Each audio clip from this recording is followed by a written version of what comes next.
Akkam jirtu hordoftoota Oromoo Kids kutaa kana keessatti Gmailii akkamiin akka barannudha bal'inaan kan waliin ilaallu. Alarbee iimeeliin gosoota iimeelii ilaallee turre jechuudha. Iimeelii Yahoo Mail, Gmail, Hotmail kan jedhu ilaallee turre. Har'a kutaa kanarratti iimeelii akkamiin bananna yookiin Gmailii akkamiin bananna kan jedhu bal'inaan waliin ilaalla jechuudha. Kanaafuu jalqaba gara Chromii yookiin immoo Googilii kompiitara keenya erga seenne yookiin moobaayilii keenya erga seenne booda sarchi injiinii yookiin bakka sarchi taasisuuf nuuf eeyyamame kanarratti barreessinaa jechuudha. Maal barreessinaa? Iimeelii banachuu barbaanne sana barreessina jechuudha. Yookiin Google create Gmail jennee barreessinaa yookiin Google jennee seennaa jechuudha. Fakkeenyaaf Gmail jennee haa barreessinu asirratti erga Gmail jennee barreessine gara Gmailitti nu seensaa jechuudha. Gmailii keessa bifa salphaateen Gmailii nuuf fidaa jechuudha. Yeroo kana isa jalqabaa kanarratti kilikii taasifna yookiin isa jalqabaa irratti tuqna jechuudha. Sanaa booda gara iimeeliitti nu galcha jechuudha. Gara iimeeliitti nu galcha. Continue to Gmail nuun jedha. Yeroo kana asirratti duwwaadha wanta nuti hin qabneef maal taasifna? Create ishee jettu kanarratti tuqnaa jechuudha. Create account isa jedhu irratti tuqnaa. Sanaa booda gara next odeeffannoo akka nuti guunnuuf nuuf kenna jechuudha. Create Gmailiidhaan gara isa itti aanutti yogguu seennu sanaa booda for my personal use ofii koof hin barbaadde moo daa'imaa barbaadde moo biizinasiidhaaf barbaadde jedha. Ofii kiyyaaf hin barbaade yookiin tajaajila dhuunfaa kiyyaaf hin barbaade isa jedhu irratti for my personal use isa jedhu kanarratti kilikii taasifna yookiin tuqna jechuudha. Iimeelii banachuudhaaf sanaa booda odeeffannoo itti fufee jiru nu gaafata jechuudha. Innis maal nu gaafata? Maqaa keenyaa fi maqaa abbaa keenyaa nu gaafata jechuudha. Yogguu odeeffannoo isa lammaffaarra geenyu maqaa keenya guunna jechuudha. Isa jalqabaa irratti maqaa keenya guunna, isa lammaffaa irratti kan abbaa keenyaa guunna jechuudha. Fakkeenyaaf asitti maqaa Roob jedheen guute, isa last name immoo Taakar jedheen guute. Sanaa booda itti fufee kan jiru irratti bara dhalootaa na gaafata yookiin ji'a isaa na gaafata jechuudha. Ji'a kam keessa kan dhaladhe isaan filadha jechuudha. Ji'a ergan filadhee booda guyyaa dhalootaas nan filadha jechuudha. Seeptembariin filadhee itti aanee guyyaadha kanan filadhu jechuudha. Kana guutuun dirqamadha jechuudha. Odeeffannoowwan kanneen guyyaas ergan filadhee booda bara isaas odeeffannoo kana nan guuta jechuudha. Ergan bara guutee booda jendarii na gaafata yookiin saala dhiira moo dhalaadha isa jedhu na gaafata. Isa kanas jendarii kiyya yookiin saala kiyya nan guuta next jedha. Sanaa booda ofiisaa saajistii nuuf godha jechuudha.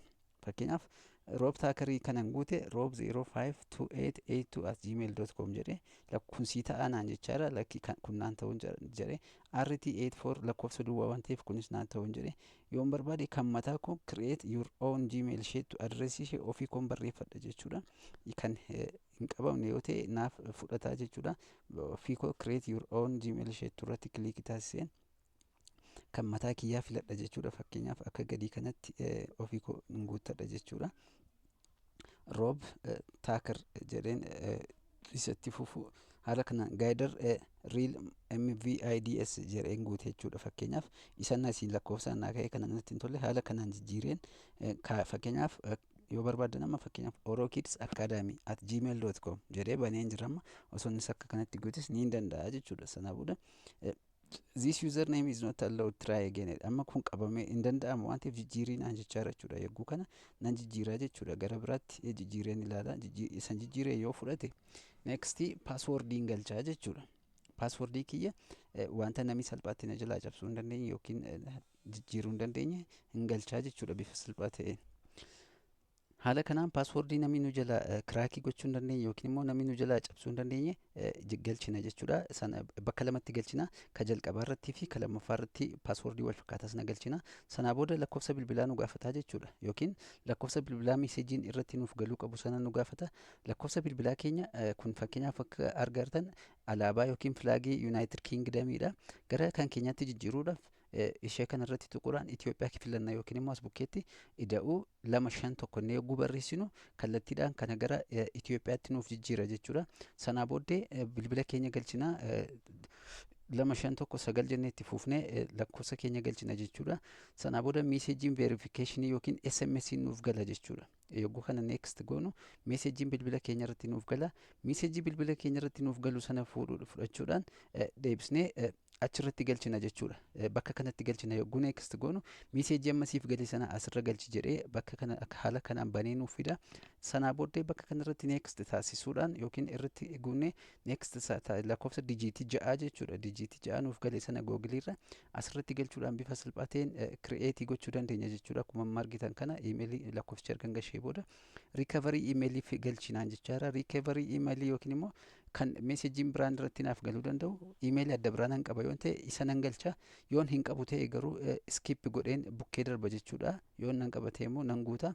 Fakkeenyaaf skip godheenan iimeelii makiyyeessa nama kireetii godhe sana naaf fide. Sanaa booda isa kana choose express or manual jedhu tokko irratti tuqxanii darbitu. Asii I agree isa jedhu yookiin immoo accept all isa jedhu irratti tuqna. Accept all irratti tuqna. Kanas ol dabarsinee accept all or confirm isa jedhu irratti kliikii taasifnee darbina. Ammas kanas privacy terms kanas ol daddabarsuudhaan agree jennee itti walii galuu keenya ibsina jechuudha. Sanaa booda open to continue jedheera yookiin immoo iimeeliin keenya banamee waan xumurameef maal godhu simple access your email in one click iimeelii keenya bifa salphaateen banachuu dandeenya jechuudha. Open the Gmail account Gmail app nuun jedha yookiin karaa aappii Gmail seenuu dandeessa kana tuqxee nuun jechaa jira. Yoo barbaanne kallattiidhaan gara Gmail keenya seenuutii dandeenya jechuudha. Haala kanaan iimeelii keenya bifa salphaateen create godhanneeti jirra jechuudha. Kanaafuu creating email ka jedhu kana haala amma ilaalleen steppiiwwan asirra jiran kun haala amma ilaalleen bannee ka jirrudha jechuudha. Iimeelii keenya click on next button read I agree button ka jedhu kanaan bifa salphaateen create goone xumurreetii jirra jechuudha. Iimeeliin haala kanaan akka nuti banachuu dandeenyu jechuudha. Kan itti fufee jiru common email features ka jedhudha. Iimeeliin maal featureewwan akkamii of keessaa qaba kan jedhudha. Each user of email is given unique name for his or her email account. Unique name iimeelii keenya fakkeenyaaf yeroo bannu unique name ofii keenya barbaanne sana galfachuutii dandeenya jechuudha. Yookiin maqaa addaa sana akka amma roob jennee roob taakir jennee unique name sana galchuu dandeenya jechuudha. This name is known as email address. Email addressii keenyadha jechuudha. Fakkeenyaaf orokid's@gmail.com yoon jedhe email addressiin kiyya orokid's@gmail.com jechuudha. Different users can send and receive messages based on their email address. Namooti adda addaas sanarratti hundaa'uudhaan email addressii keenya bifa salphaadhaan meesejii nu ergus nurraa fudhachuus ni danda'u jechuudha. To receive emails you will not need an email account. Maal goona jechuudha meesejii iimeelii fudhachuudhaaf iimeel akkaawuntii qabaachuu qabna jechuudha. Akkasumas iimeel adreesii qabaachuu qabna jechuudha. Iimeel akkaawuntii fi iimeel adreesii qabaachuutii qabna jechuudha. Warreen amma olitti banne sana jechuudha. To send emails to other people you will need get their email addresses. Namootaaf iimeelii erguu barbaaddu taanaan iimeel adreesii isaanii beekuu qabdu. Fakkeenyaaf nuuf meesejii barreessuu barbaaddan iimeel adreesii keenya akka orokids@academy@gmail.com jedhu kanarratti seentanii nu erguu dandeessu jechuudha. Email addressii keenya qabaanne taanaan erguun or isiniif erguun hin danda'amu jechuudha. It is important to learn how to write email addresses correctly because if you do not enter it exactly email addressii sana itti fayyadama isaa beekuu danda'uu qabna jechuudha. Sirnaan waan barbaannu sana bakka barbaannutti erguudhaa fi your emails will not be delivered or might be delivered to wrong person. Dogoggoraan ka qubee tokko dogoggorru taanaan yookiin immoo dogoggora email addressii ka goonnu taanaan osoo nuti hin beekin wanta nuti ergaarru sun harka nama biraa seenuutii danda'a yookiin nama biratti mul'achuu mala jechuudha. Email addresses are always written as in standard format that includes a username, comma, at, symbol and the email provider's name, domain. Emailiin nuti bannu wantoota kanneen of keessaa qabaachuu qabachuudha. Username ka jedhu kun Orokids Academy'dha jennee aatii galchina, simboolii kana galchina jechuudha. Sana booda email provider domain ka jedhu kun maybe emailiin nuti banneerru Gmailii ta'uu danda'a. Hotmailii ta'uu danda'a, Yahoomailii ta'uu danda'a jechuudha. Provider name jechuun domain jechuun dhaabbata iimeelii sana akka nuti ergannuuf nu tajaajilaa jiru jechuudha. Maybe Gmailii ta'uu danda'a, Yahoomailii ta'uu danda'a kan nuti filannee ittiin bananne sana jechuudha. The email provider is the website that hosts your email account. Email provideriin kan control taasisudha jechuudha. Website hostii sana emailii sana kan host taasisu yookiin immoo emailii kee kan to'atudha jechuudha. Email provideriin fakkeenyaaf Gmail ta'an kan host taasisu website sana kan to'atu Google'dha jechuudha. Haala kanaan providerii keenyadha jechuudha. Domainii keenyadha yookiin immoo kan tajaajila nuuf dhiyeessudha jechuudha dhaabbati suni. The username is the name you choose to identify yourself.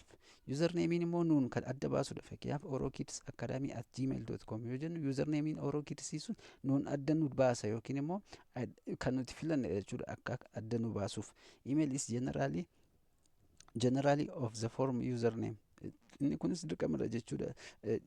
Adda nu baaseetu sanaa booda ati erga galchinee booda dhumarratti domain name waan sana galchina jechuudha yookiin emailii qaama irraa fayyadamnu sana kan googlii taanaan gmailii galchina, yahoo mailii, hotmail ka jiru sana galchina jechuudha. Bakka kanatti for example abdiisaa.agaa@gmail.com yoo jenne emailiin kun haala kanaan baname jechuudha. Inni kun username-dha jechuudha. abdiisaa.agaa ka jennu kun yookiin extension agaa ka jennu kun username filatamedha. Atiin simbooliin kun gidduudha. Inni kun immoo domain name-dha jechuudha yookiin immoo domain provider email provider-dha yookiin dhaabbata tajaajila dhiyeessu sanadha jechuudha. This is an email address where Abdiisaa Agaa is a username. And Abdiisaa Agaa username yoo ta'u and the gmail.com is a domain name or domain name yookiin provider-dha jechuudha. Inni kun immoo the username and the domain name are separated by @ username fi domain name maaliin adda adda ba'u jechuudha. Simboolii aatii gidduu isaanii jiru sanaan adda ba'u jechuudha. Email addresses are not case sensitive. Email addressiin yeroo barbaachisan ta'anitti space are not allowed in email addresses. Yeroo booda email addressii keessatti space fayyadamuu dandeenyu yookiin spacein hin eeyyamamu jechuudha. Haala asii gadi kanaan amma yogguu ilaallu emailii keenya yogguu seennu inboxiidha kan nuti argannu jechuudha. Inboxii keessatti miiseejiiwwan namni nuuf ergedha kan nuti argannu yookiin bakka adda addaarraa miiseejiiwwan nuuf ergaman ta'uu danda'a. Sent message kan jennu immoo miiseejii nuti namaaf erginedha. Draaftiin immoo miiseejii nuti namaaf erguuf jennee osoo hin ergiin hafne boksii keenya keessatti argannudha jechuudha. Inni adda biraan message pan kan nuti jennu when you select an email in the inbox, you will open a message pane. From here, you can read the message and choose how to respond with different types of commands indicated below. Haala kanaan compose jenna yookiin message menu option keenya keessa yogguu seennu haala kanaan email senderii nama nuuf erge sana akka kanaan nuuf fida. Email subjectii title emailiin sun irraa ergame maalidha yookiin wanti inni itti mata dureen isaa maalidha ka jedhu asirraa argachuuti dandeenya. Guyyaa kam nuuf ergame ka jedhu kana haala kanaan osoo keessa banneen dubbisiin irruma isaa keessa haala kanaan arguuti dandeenya jechuudha. Message pane warra jennu kana haala kanaan argachuuti dandeenya jechuudha. Compose pane ka jennu kun after you have clicked on the compose button, the recipient's email address and the subject are needed to be filled. Then write your email as message. There is also option to upload files like photos and documents and as attachment dha. Emailii keenya erga seenee booda compose taasisan jechuun nama barbaannu tokkoof ergaa barreessinu sana yookiin barbaannu sana erguutti jirra jechuudha. Haala amma argaa jirtan kanaan compose gochuu dandeenya yookiin immoo ergaa erguu barbaannu sana erga bannee booda qaama barbaannu sanaaf meesejii keenya akka asii gadii kanatti waan gabaabaa ta'e barreessine erguutii dandeenya yookiin immoo send gochuutii dandeenya jechuudha. Inni adda biraan forwardidha. Nama biraarraa meesejii ergame tokko gara nama biraatti dabarsuu dandeenya jechuudha. Inni kunis forward jechuudha. Forward gochuudha nama biraatiif dabarsanii emailii sana akka nama biraan ga'u taasisuudha jechuudha. Haala kanaan emailii akkamiin akka fayyadamuu dandeenyu bifa gabaabaa ta'een isiniif qopheessinee isiniif dhiyeessineeti jirra. Yaada yoo qabaattan qeeqa yoo qabaattan toora komentii keenya irratti nu kennuu hin dagatinaa. Hiriyoota keessaniif qooduu akkuma kan akka hin daganne hangamaatti waan nu waliin turtaniif galatoomaa. Peejii keenya subscribe gochuu hin dagatinaa. Thank you.